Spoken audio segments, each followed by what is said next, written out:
we had a fundraiser at Fork It Over. And so Tim and Daleen came to Fork It Over, and Daleen says, Daleen's a little aggressive. I don't know if you noticed that or not. But, assertive. I know, okay, assertive. and she said, and she came away from this event, oh no, I said Fork it right It Over, then and there. and she said, well, why aren't you doing something like this for Tourette's? And I said, well, that's a good question. Why don't you get it organized? And so, what are you talking about? What do you really want to do? And she said, well, why couldn't we do something like this for Tourette's? And that's really how this whole thing got started. So our son was diagnosed with Tourette syndrome when he was 5. So I really got involved in the foundation because of how little the general public knew about Tourette syndrome and the misconceptions out there, which I wanted to clear up. And the only way to do that was to educate the public. And in order to do that, you need money. And she approached me after being at the Fork It Over event and said, well, why can't we do something like this for Tourette's? And I said, sure, why not? So then sort of the idea came, because Fork It Over was really an auction that was designed more along, obviously, Fork It Over and food and different meals and dinners and fundraising on that event in that way. And so the concept came up was, well, why don't we do something that involves travel and adventure?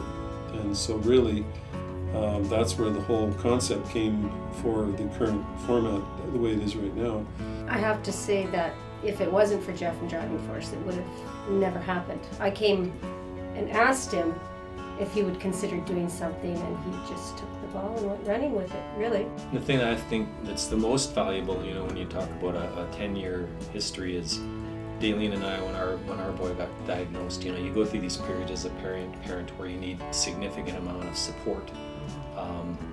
And then, life evolves, your child evolves, they get some coping strategies, and maybe you don't need the association as much or the support groups as much, and then you move on.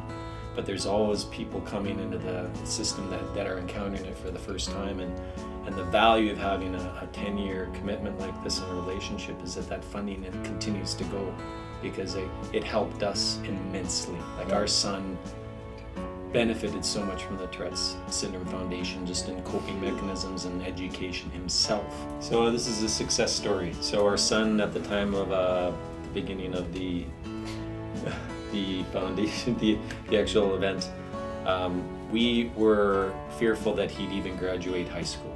Well, fast forward 10 years, our son has now graduated from NAIT as a 4th class power engineer. He just graduated last week. On his own through correspondence. He is an amazing student. He got honors, and he's in a rock band. He's a drummer, and so big success story thanks to Tourette Syndrome Foundation. It was all about teaching parents through the foundation that just because your child has Tourette syndrome doesn't mean you have to lower the bar for them, and how important it is to educate your own child on what they have, so they don't feel like a freak. So I only have one question. Does he have more hair than Tim? Well,